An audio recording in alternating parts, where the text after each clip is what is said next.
Mi mamá me llamó fracasada y me corrió, luego le dio la casa a mi hermana. 3 años después, mi hermana pasó por mi nuevo estudio y se paralizó. Gritó al teléfono: "Oh, mamá.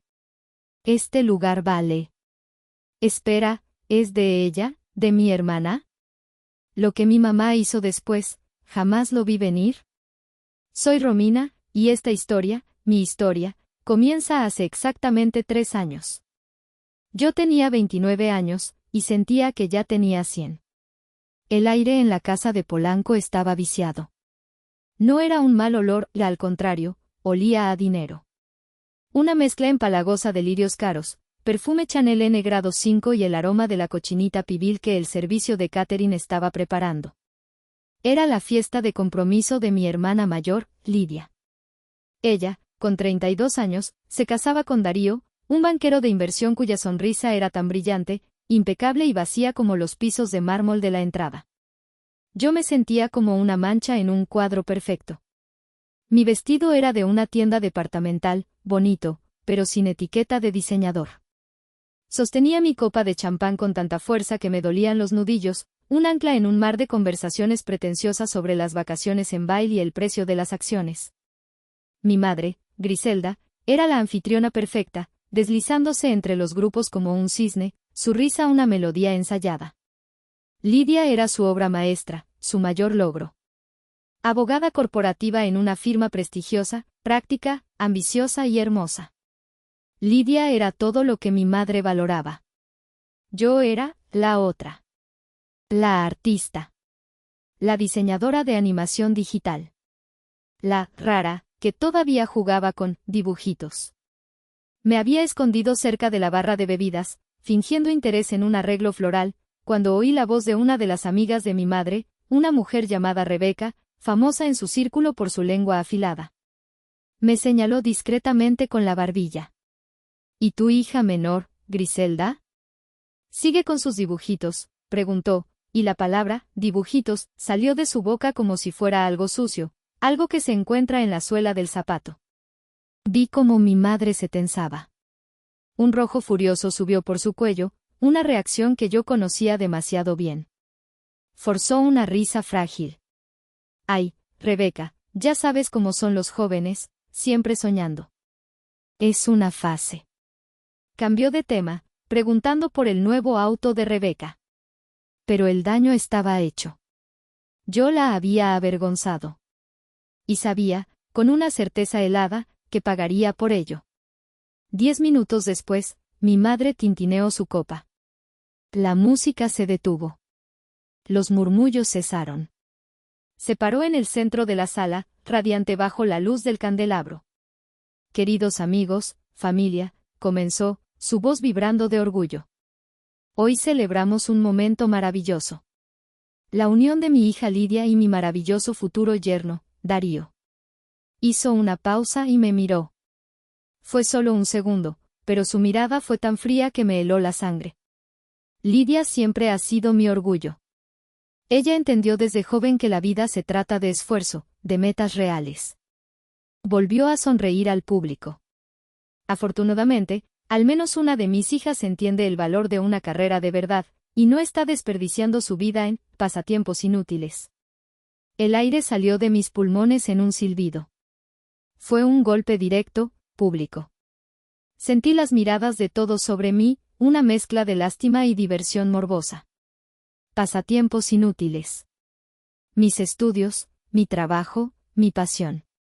Y como Lidia ha demostrado ser una mujer con un futuro sólido, una mujer que sabe lo que quiere, continuó mi madre, ajena a mi humillación, he decidido darle la casa familiar como nuestro regalo de bodas.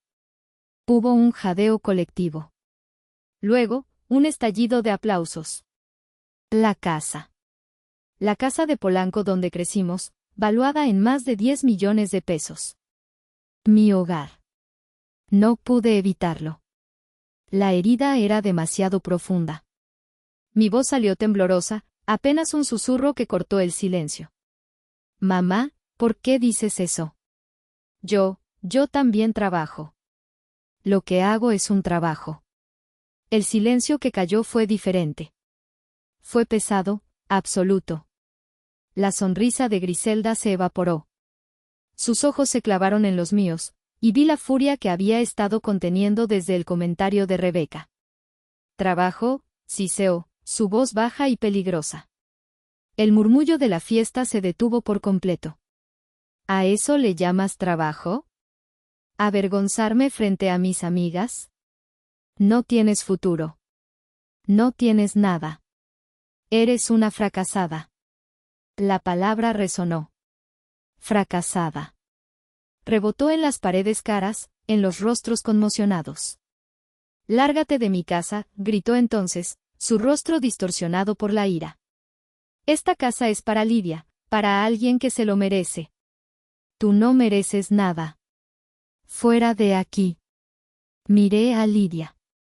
Ella estaba allí, de pie junto a su prometido, con una pequeña sonrisa de suficiencia, casi imperceptible. Me miró y dijo en voz baja, pero lo suficientemente alta para que yo la oyera, no arruines mi noche, Romina. Ya madura. Sentí que algo se rompía dentro de mí.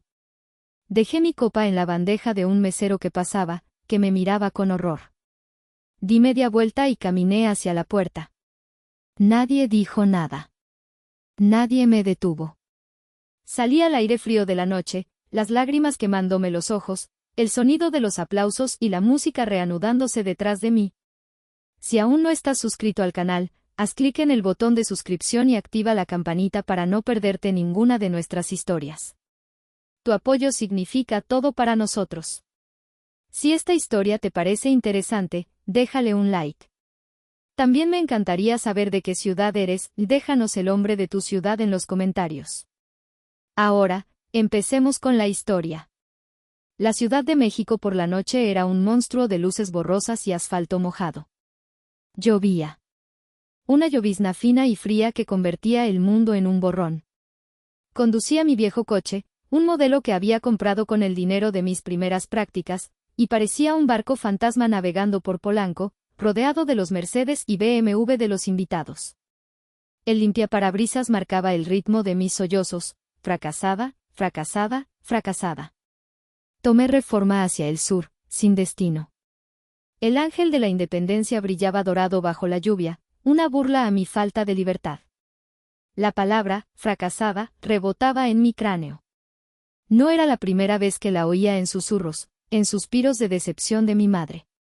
Pero nunca así. Nunca como una sentencia pública.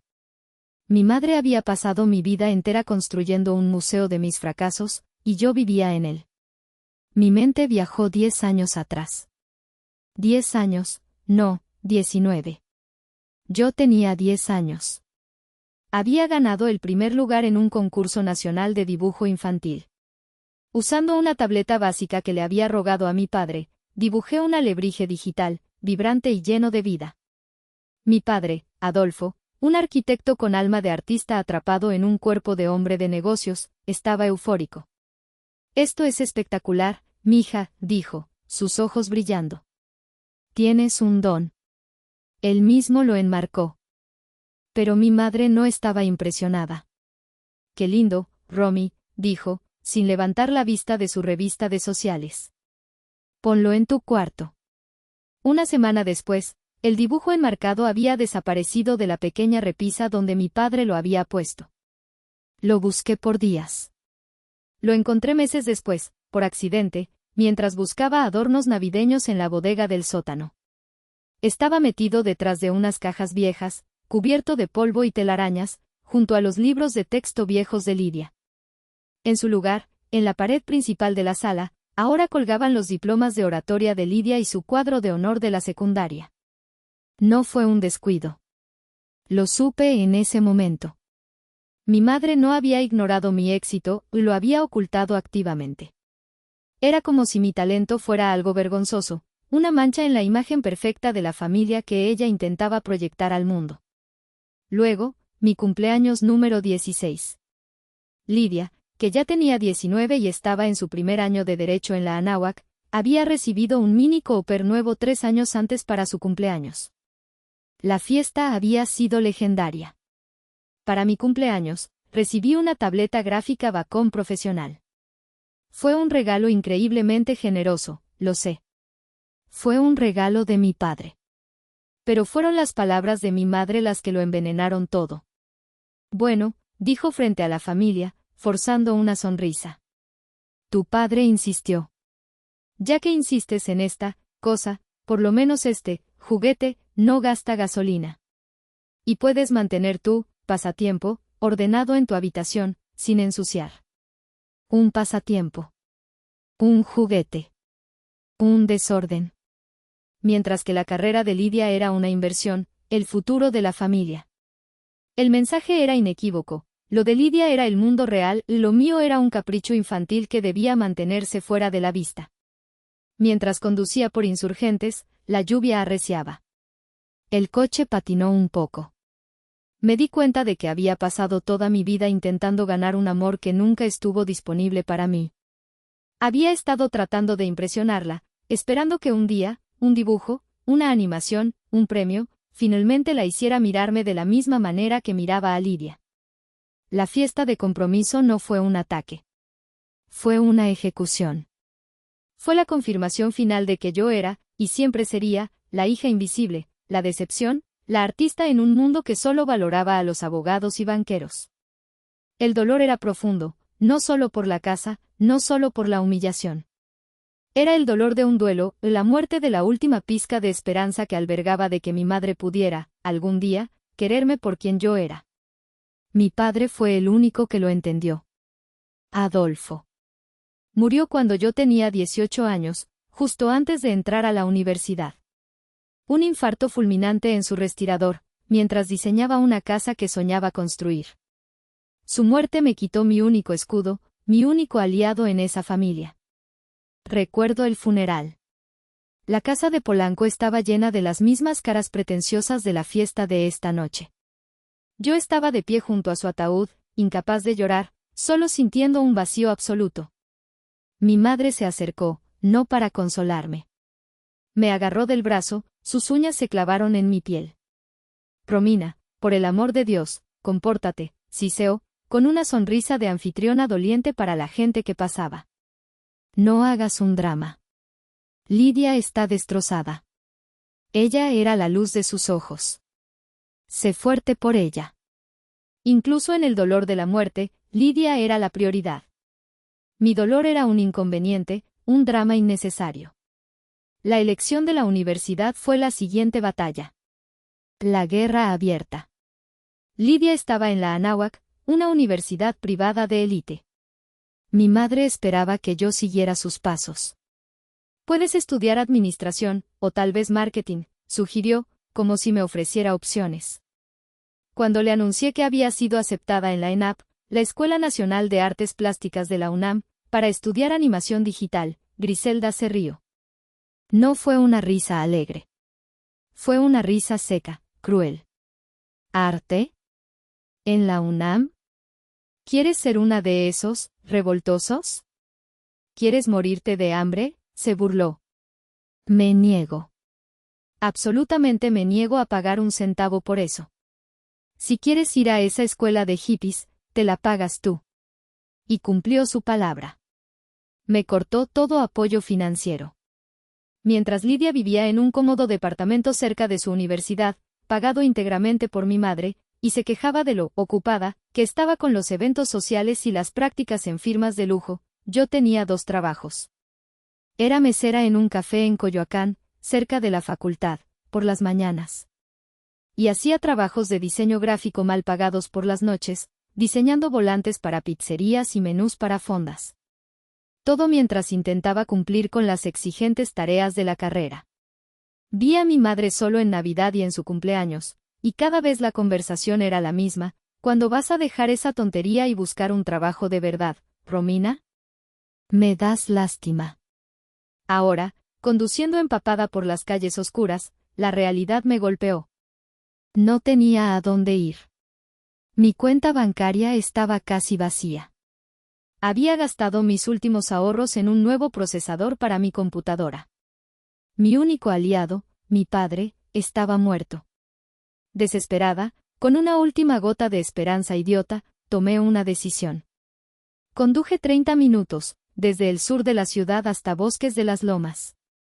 Era donde vivía mi tía Sabina, la hermana menor de mi madre. Sabina siempre había sido la eco de mi madre, la que amplificaba los chismes y las críticas con un veneno propio, pero era familia. Quizás, solo quizás, la sangre llamaría. Estacioné frente a su enorme casa, protegida por muros altos. Corrí bajo la lluvia y toqué el timbre. Esperé lo que pareció una eternidad. Finalmente, la puerta de madera maciza se abrió. Mi tía Sabina apareció en una bata de seda, oliendo a crema cara de noche. «¿Romina? ¿Qué diablos haces aquí a esta hora?» «Estás empapada», dijo, con fastidio, sin moverse para dejarme entrar. «Tía, por favor», supliqué, mi voz rota, temblando. «Mamá», ella me corrió. «No tengo a dónde ir. Solo necesito un lugar para pasar la noche. Solo esta noche, te lo juro. Mañana buscaré algo». Mi tía suspiró, un sonido de profunda irritación. «Ay, mi hija. Acabo de colgar con tu madre.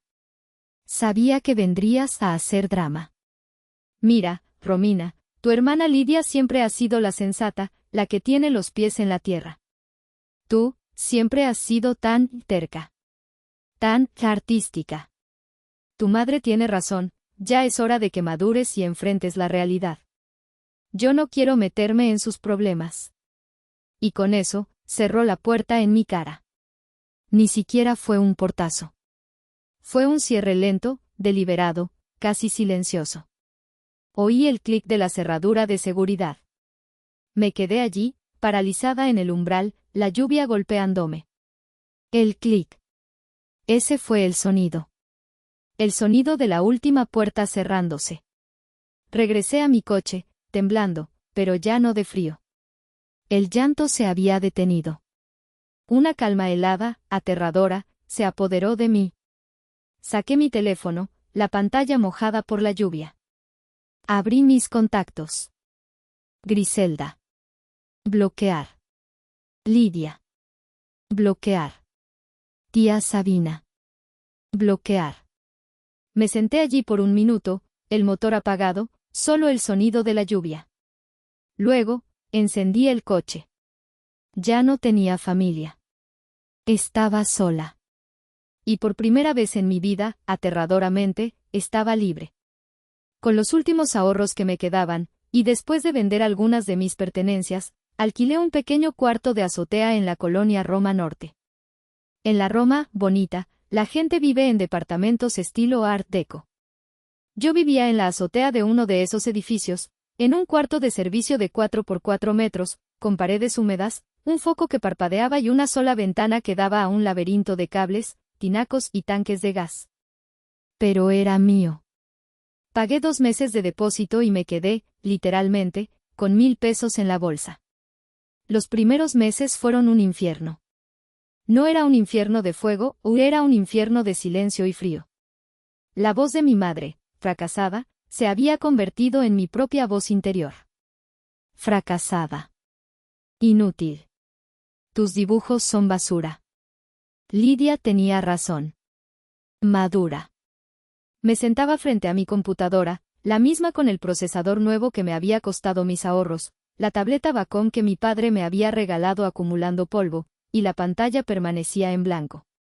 Tenía trabajos de diseño freelance que había conseguido en línea, cosas simples como logotipos para taquerías o menús para restaurantes, pero incluso eso me costaba un esfuerzo sobrehumano. Mi creatividad estaba muerta. El bloqueo no era solo creativo, era existencial. ¿Y si ella tenía razón? ¿Y si había desperdiciado mi vida persiguiendo un sueño estúpido mientras mi hermana aseguraba su futuro en la casa de 10 millones de pesos? Comía fideos instantáneos, atún de lata y lloraba hasta quedarme dormida, envuelta en 3 cobijas porque no había calefacción. El hambre física era real, pero el hambre de validación que me había consumido toda la vida me estaba matando más rápido. Una noche, después de casi 3 semanas de apenas salir de ese cuarto, alguien tocó a mi puerta. No con un golpe suave, sino aporreándola. Al principio, lo ignoré. Me tapé la cabeza con la almohada. pero los golpes insistieron, más fuertes. Romina. Sé que estás ahí. Huelo la miseria y los fideos instantáneos desde el pasillo. Ábreme, maldita sea. Era Belén. Mi mejor amiga de la universidad. La única persona que no había bloqueado. La única persona que sabía lo que había pasado. Arrastré los pies y abrí. Belén se quedó parada, mirándome de arriba abajo, mi pijama sucia de hace 3 días, mi cabello enmarañado, las ojeras, el desastre del cuarto. Dios mío, dijo, arrugando la nariz. Hueles peor de lo que imaginaba. Te ves terrible. Entró sin ser invitada, empujándome suavemente a un lado. Cargaba 2 bolsas de plástico. De una sacó un paquete de tacos al pastor envueltos en papel de estraza, cilantro, cebolla, piña y 2 Coca-Colas de vidrio bien frías. De la otra, una botella de mezcal, espadín, 2 caballitos de veladora y una bolsa de naranjas. No dijo nada. No hubo un, te lo dije, ni un, ¿estás bien?, ni un, pobrecita. Se sentó en el suelo, desenvolvió los tacos y me pasó uno. Come. Comimos en silencio. El sabor del pastor, la grasa, la salsa picante, fue la primera cosa real que había probado en semanas. Luego, sirvió el mezcal. Salud, dijo, levantando el caballito. Bebimos. El líquido transparente quemó mi garganta, mi esófago, y aterrizó como fuego líquido en mi estómago vacío. Pero me trajo de vuelta a la vida. Tosí. Ella tenía razón, Belén, susurré, la primera lágrima brotando. Soy una fracasada. Belén me miró fijamente, masticando su segundo taco. Ok, dijo. Eres una fracasada. Vaya. La peor fracasada del mundo. Pobre de ti.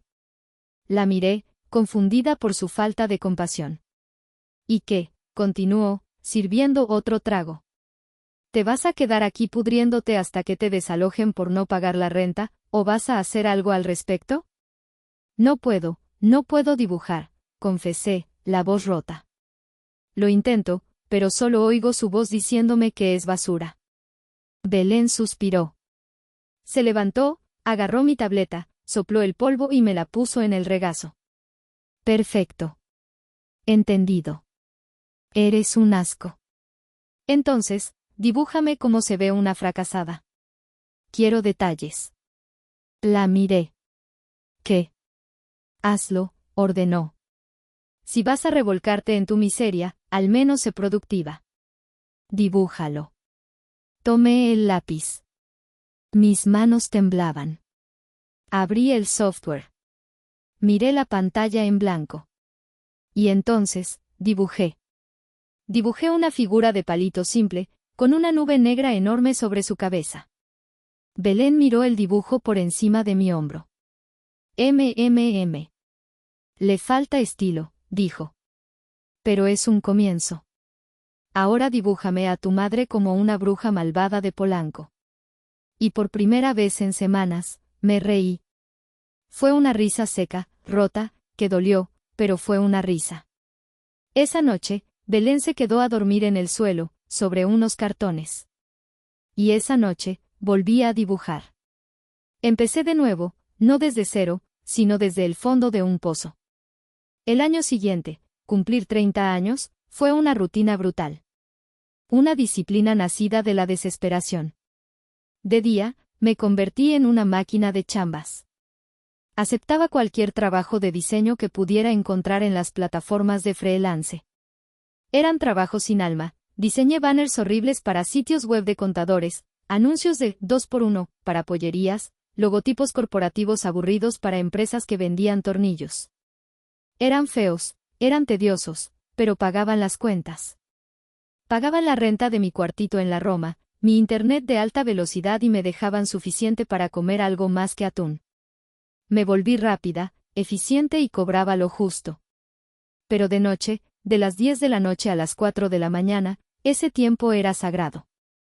Ese tiempo era mío. Apagaba el correo del trabajo. Ponía mi música.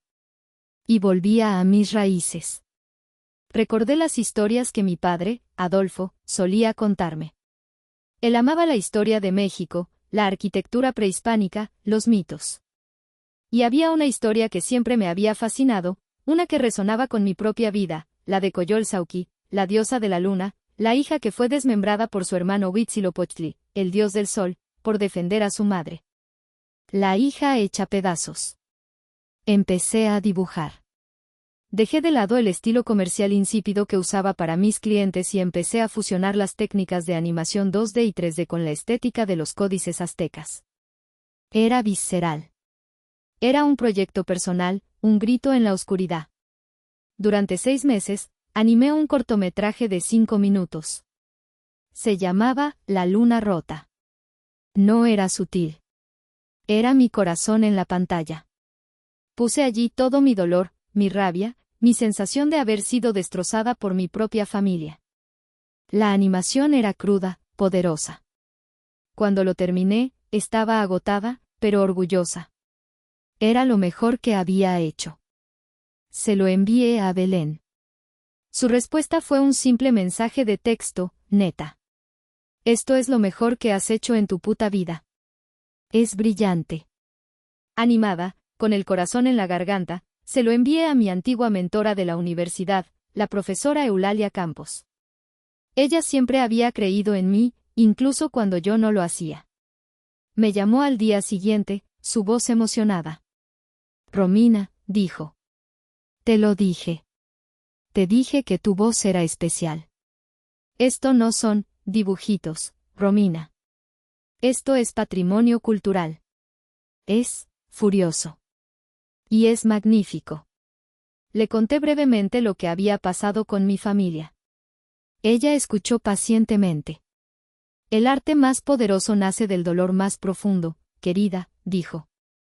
Pero el dolor no sirve de nada si se queda en tu cuarto de azotea. Ahora, deja de lloriquear y déjame ayudarte a que el mundo lo vea. La profesora Eulalia tenía contactos. Conocía a curadores, a directores de festivales. Me ayudó a enviar La Luna Rota a festivales de cine de animación. Debido a la pandemia, muchos festivales se habían vuelto virtuales, lo que redujo drásticamente los costos de inscripción. Pude permitirme enviar mi corto a 10 festivales. No esperaba nada.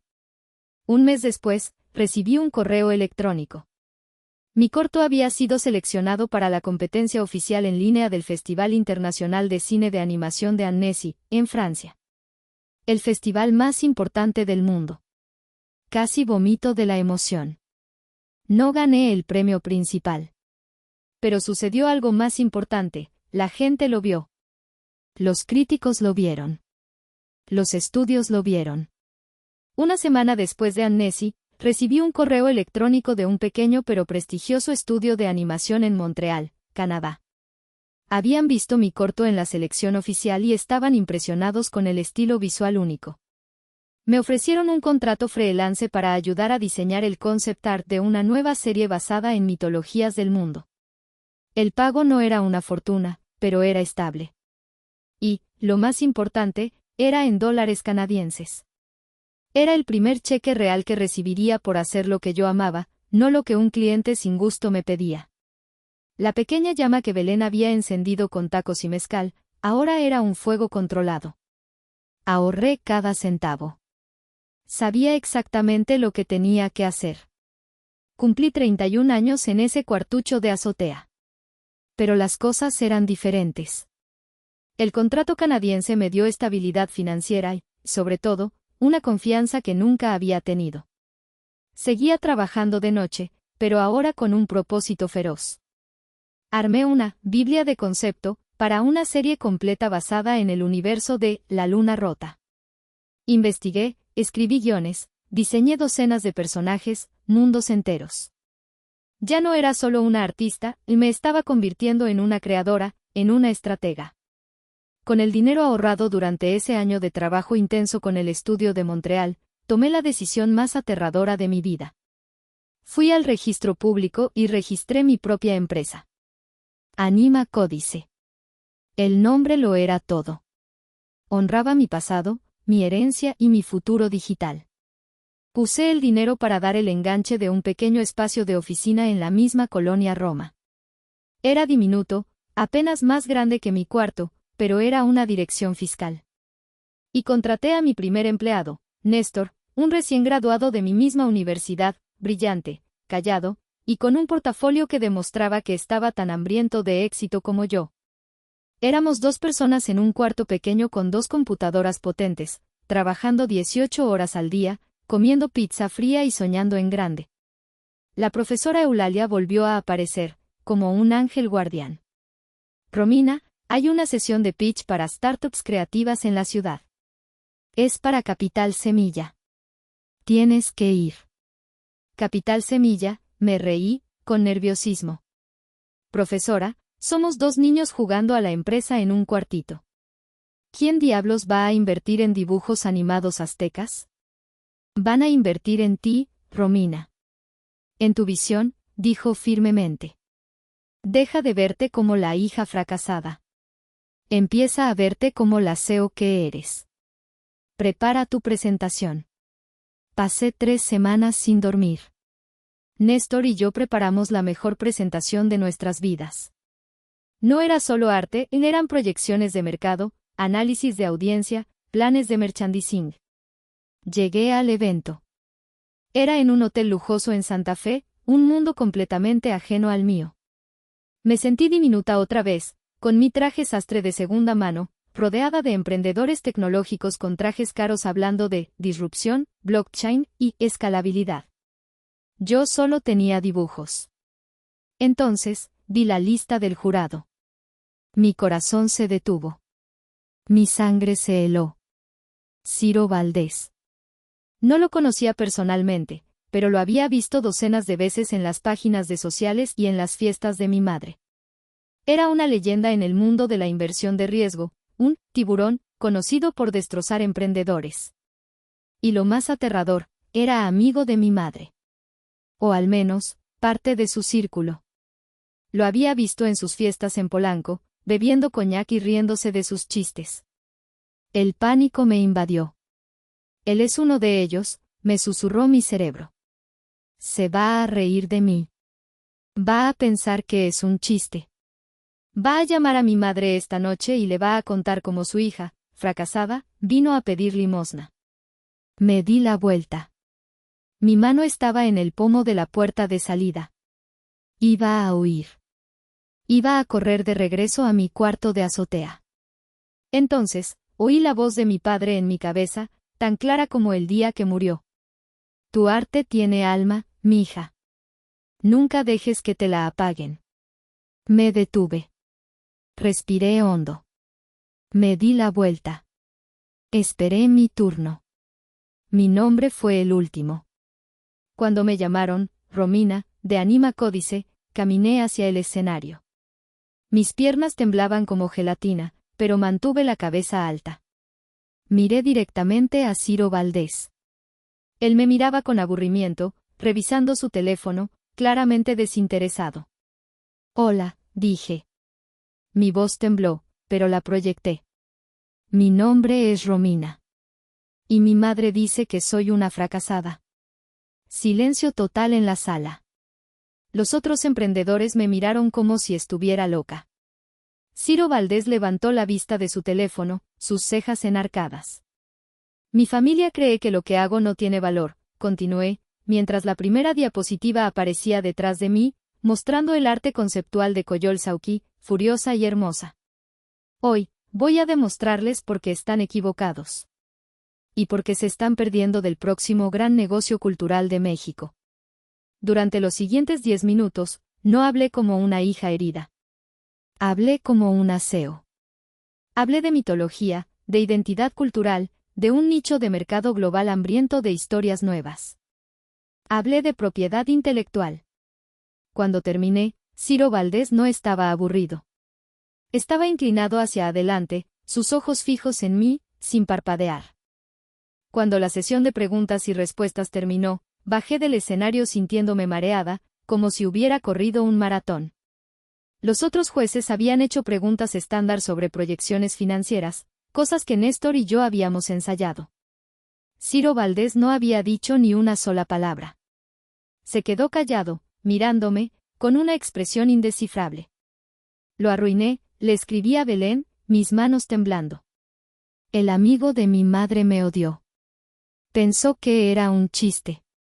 Estaba recogiendo mi laptop, lista para escabullirme, cuando una voz grave me interrumpió. Una presentación arriesgada, señorita.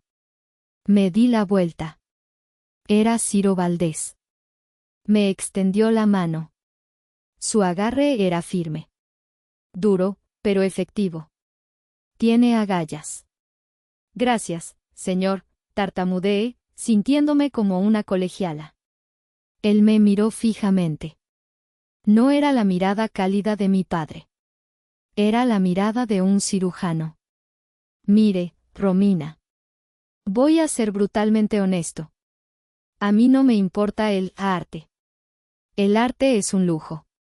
Me importan los negocios. Y la mayoría de los artistas que vienen aquí son terribles para los negocios. Vienen a pedir dinero para sus caprichos. Sentí que me encogía. Pero usted, continuó, usted no vino a venderme dibujos. Usted vino a venderme propiedad intelectual. Vino a venderme un universo. Hizo una pausa, y una sonrisa diminuta, casi imperceptible, apareció en su rostro. Y yo soy un comprador de propiedad intelectual. Lo que usted tiene aquí, esta estética, estas historias, no es solo una serie de televisión. Es un universo de licencias. Juguetes, videojuegos, ropa, cómics. Es una mina de oro cultural que nadie en este país estúpido ha sabido explotar porque están demasiado ocupados copiando a los gringos. Casi me desmayo. Mi equipo la contactará mañana, dijo, entregándome su tarjeta personal, no la de su fondo de inversión.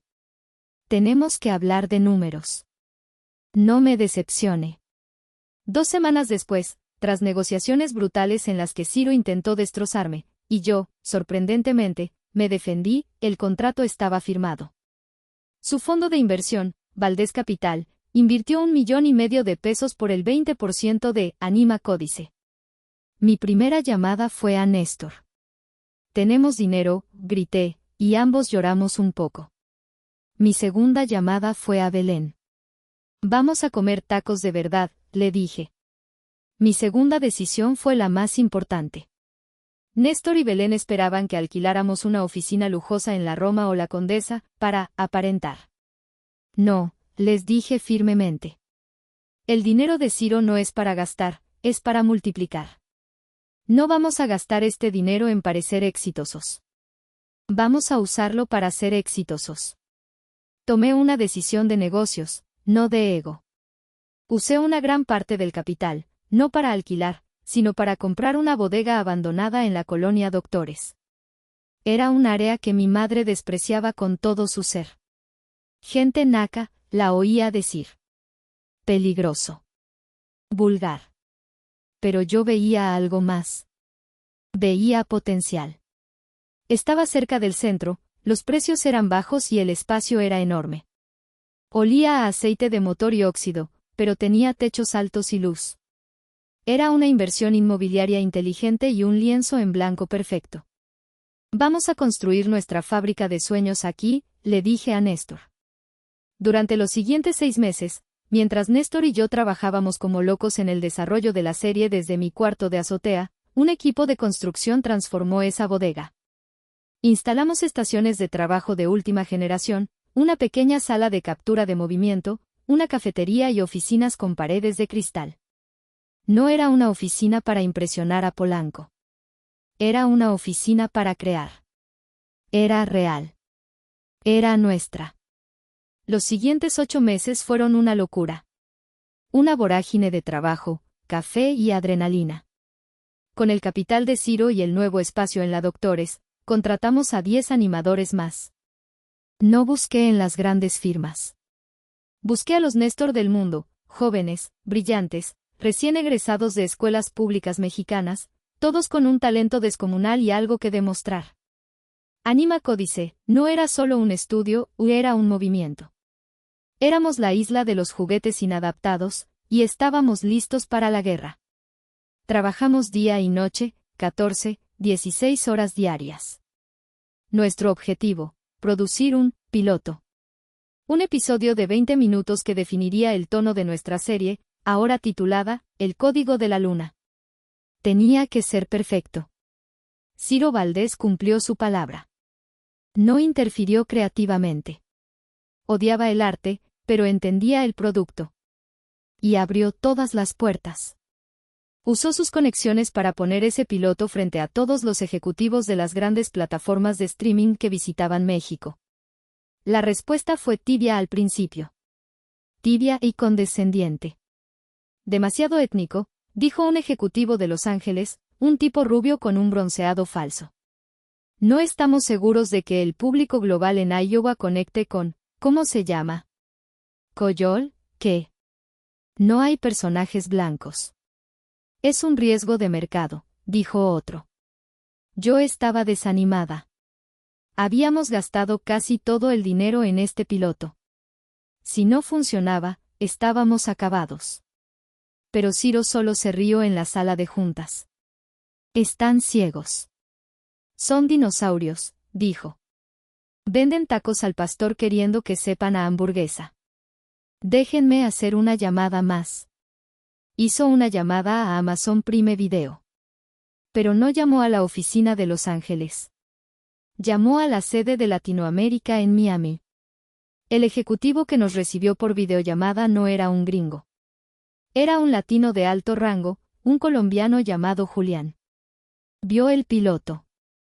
Los 20 minutos se sintieron como 20 años. Al final, hubo un largo silencio. Julián apagó su micrófono y se cubrió el rostro.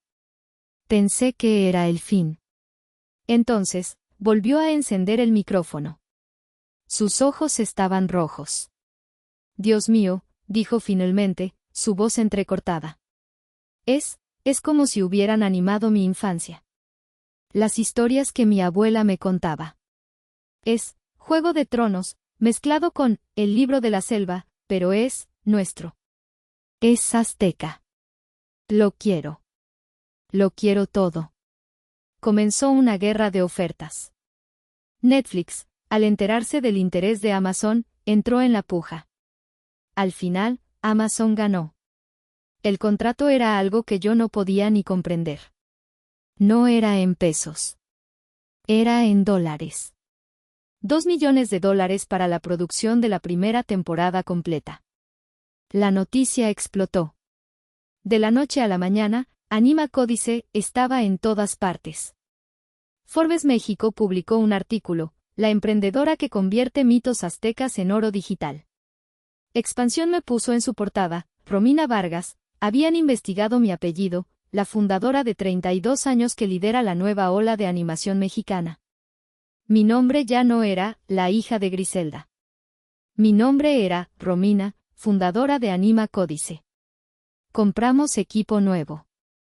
Contratamos a 30 personas más. El estudio en la Doctores se convirtió en un hervidero de creatividad. Los artistas de graffiti locales pidieron permiso para pintar un mural gigante de Coyol Sauqui en nuestra fachada. La bodega que mi madre habría llamado Naka se convirtió en el epicentro de la innovación creativa en la ciudad, un símbolo. Yo apenas dormía. Estaba demasiado ocupada construyendo el imperio que me dijeron que nunca podría tener. Habían pasado casi 3 años desde esa noche terrible. Había cumplido 32 años. Estaba en una junta, discutiendo el arco narrativo de la temporada, cuando mi teléfono empezó a vibrar como loco en la mesa. Era Belén. Rechacé la llamada.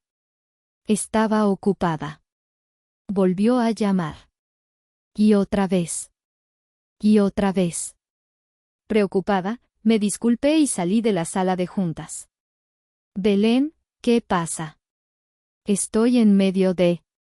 Prende las noticias, gritó. No, espera, abre Twitter. Ahora. Lo que yo no sabía era que, en ese preciso momento, mi hermana Lidia estaba teniendo el peor día de su vida. El día que su universo perfectamente ordenado colapsó. Habían pasado 3 años desde su fiesta de compromiso. 3 años desde que me había dicho, ya madura. Ahora estaba casada con Darío. Vivían, por supuesto, en la casa de Polanco, la que me habían quitado. Lidia había ascendido en su firma de abogados. Era socia junior. Tenía el coche de lujo, el BMW nuevo. Tenía las bolsas de diseñador. Tenía la vida que mi madre siempre había soñado para ella. Una vida real. Ese día, Lidia conducía su BMW nuevo. Iba a un almuerzo de negocios, uno de esos almuerzos caros en la colonia Roma, donde se cierran tratos.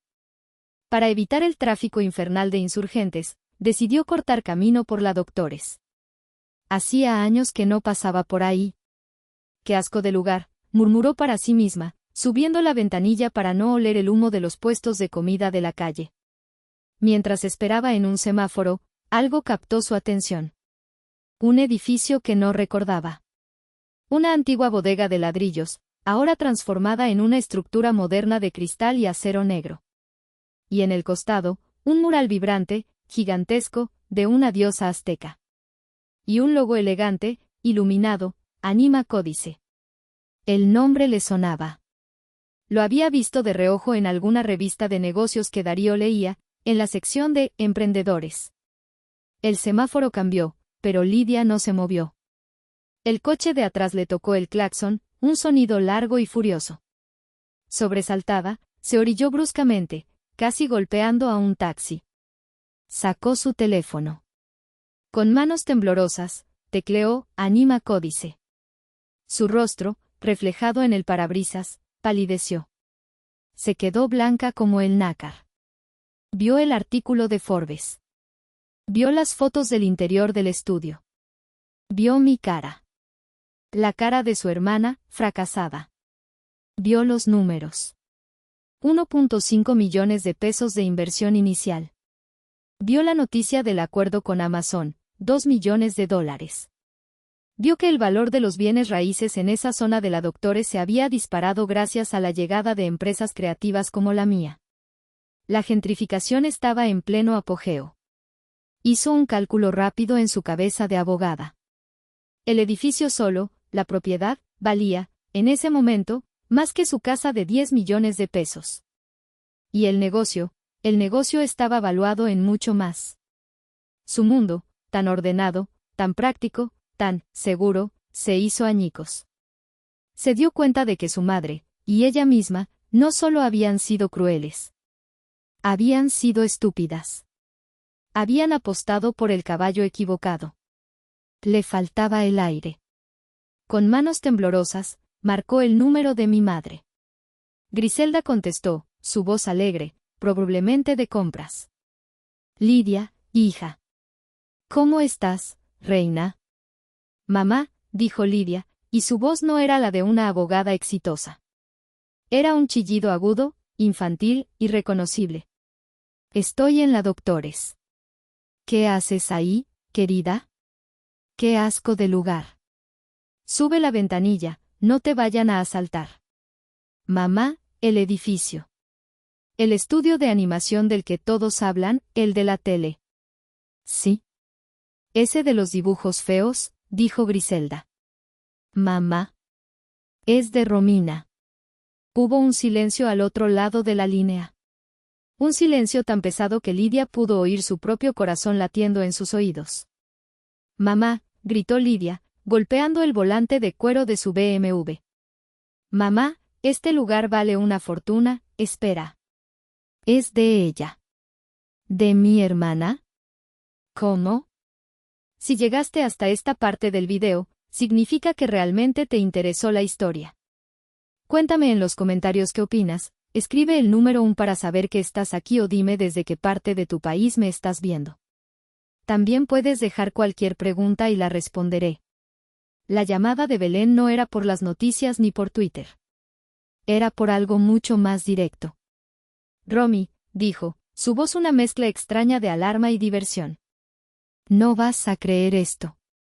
Acabo de recibir un mensaje de texto de mi prima, la que es pasante en la misma firma que Lidia. dice que tu hermana tuvo un colapso nervioso en medio de la oficina. Literalmente.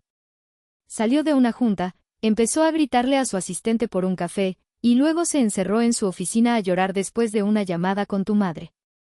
Aparentemente, la gente la oyó gritar algo sobre la fracasada y millones de dólares. Romy, acaban de descubrir que eres, bueno, tú. Colgué. Así que esa era la historia. La burbuja se había roto. Pasaron 3 días. 3 días de silencio absoluto. No hubo llamadas, ni mensajes. Me imaginé los gritos, las acusaciones, el pánico y la confusión en esa casa de Polanco. Me imaginé a mi madre tratando de procesar cómo la hija que había desechado valía ahora más que la hija en la que había invertido todo. Al 4.º día, estaba en la recepción de mi estudio. Acabábamos de instalar una nueva máquina de café expreso para el equipo.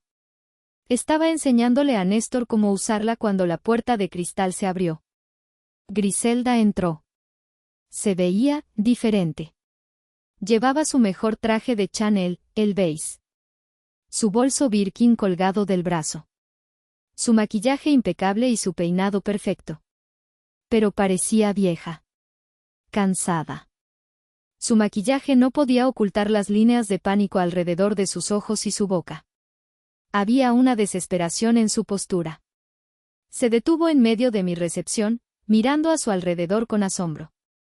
Miró a los 30 jóvenes artistas que trabajaban concentrados, la iluminación industrial, la cafetería gratuita, el mural de Koyolsauki que dominaba la pared. Su rostro era una máscara de confusión. Romina, dijo, su voz falsamente alegre, demasiado aguda. Mamá, respondí, mi voz plana. El olor del café llenaba el aire. Néstor, sintiendo la tensión, murmuró, jefa, te veo en la junta de las 11. Y desapareció. Hija, qué bonito lugar tienes, dijo, acercándose, sus tacones haciendo un ruido agudo en el piso de concreto pulido. Es muy creativo. ¿Qué haces aquí?, le pregunté. No la invité a pasar. No le ofrecí un café. Sus ojos se llenaron de lágrimas. Eran lágrimas reales, lo vi. Pero no eran lágrimas de arrepentimiento. Eran lágrimas de conmoción, de miedo. Las lágrimas de cocodrilo más falsas y a la vez más reales que había visto en mi vida. Romy, mija, no sabes el gusto que me da verte. Supe de tu éxito. Tu hermana me contó. Estoy tan orgullosa. Intentó abrazarme. Di un paso atrás, instintivamente. No, dije. Su sonrisa vaciló. El teatro se desmoronó. Romina, yo sé que fui dura contigo. Muy dura. Pero era para motivarte. Era amor de madre. Siempre supe que tenías este talento increíble. Siempre estuve orgullosa de ti. Orgullosa, repetí. La calma que sentí me asustó. Había pasado 3 años imaginando este momento. En mis fantasías, yo le gritaba, lloraba, le arrojaba mi éxito en la cara como un arma. Pero ahora, viéndola allí, patética y desesperada por volver a conectar con el éxito, todo lo que sentí fue nada. Vacío. La adicción a su aprobación, la necesidad desesperada de su amor, se había evaporado. Se había ido esa noche, bajo la lluvia, frente a la puerta de mi tía. Estabas orgullosa cuando me llamaste fracasada frente a 50 personas, dije, mi voz tranquila, casi conversacional. Estabas orgullosa cuando me echaste de tu casa. Estabas orgullosa cuando me dijiste que mis dibujos eran basura y que me iba a morir de hambre. No, yo solo quería protegerte, gimoteó. ¿Qué quieres, mamá?, la interrumpí. La calma era mi armadura. ¿Quieres dinero? ¿Quieres que te preste? ¿Quieres que le diga a tus amigas de Polanco que tenías razón, que tu amor rudo funcionó? ¿Qué quieres? Quiero a mi hija de vuelta, lloró, ahora sí, con desesperación. La miré. Tu hija, dije, la que te importaba, la exitosa, está en Polanco. La otra, la fracasada, está aquí. Y está muy ocupada. Me di la vuelta y empecé a caminar hacia mi oficina. Romina, gritó, su voz perdiendo la dulzura y volviéndose estridente, la verdadera Griselda. Soy tu madre. No puedes hacerme esto. Después de todo lo que te he dado. Me detuve en la puerta de mi oficina. La miré por encima del hombro. Tú me dijiste hace 3 años que yo no era tu hija. Que era una vergüenza. Ahora, si me disculpas, esta fracasada tiene una compañía que dirigir. Entré en mi oficina y cerré la puerta. No con un portazo. Con un suave clic. El sonido de una decisión final. Esa noche, recibí un mensaje de texto de un número desconocido. Sobrina querida. Felicidades. ¡Qué maravilla! Tu estudio se ve divino. Yo siempre supe que triunfarías. Deberíamos comer un día de estos, para ponernos al día. Era mi tía Sabina. Miré el mensaje. Sonreí. Y bloqueé el número. Pasó una semana. La vida en Anima Códice continuó. La visita de mi madre fue un bache, una anécdota extraña que Néstor y yo evitamos discutir. Estábamos en medio de una crisis de producción, tratando de cumplir con la primera fecha de entrega de Amazon. El drama familiar era un ruido de fondo, nada más. Mi vida era mi equipo, mis plazos de entrega, mi arte. Entonces, recibí un correo electrónico. Estaba dirigido a mí, formalmente. Estimada señora Vargas, CEO de Anima Códice. El remitente era uno de los socios principales de la firma de abogados, Garrido, Alonso y Asociados. La firma donde trabajaba Lidia. La firma donde acababan de hacer la socia junior. El correo era formal, corporativo, casi pomposo. Felicitaciones por nuestro éxito y nuestro impacto cultural. Hablaban de cómo su firma, con 80 años de historia, estaba buscando innovar y refrescar su imagen corporativa para atraer a nuevos talentos. Y querían invitarnos a presentar una propuesta. Una propuesta para una gran campaña de promoción animada para ellos. Me quedé mirando el correo. Mi primer instinto fue presionar, eliminar. El segundo instinto fue reírme a carcajadas. La ironía era tan espesa, tan deliciosa, que casi podía saborearla. Ellos, la cúspide de lo real y práctico, viniendo a pedirle dibujitos a la fracasada. Néstor entró en mi oficina sin tocar, con los ojos abiertos como platos. Jefa, ¿viste el correo de los abogados? Esos tipos son Garrido, Alonso. Son los más grandes de México. Tienen un presupuesto enorme. Sería un cliente gigante. Miré la emoción pura en su rostro.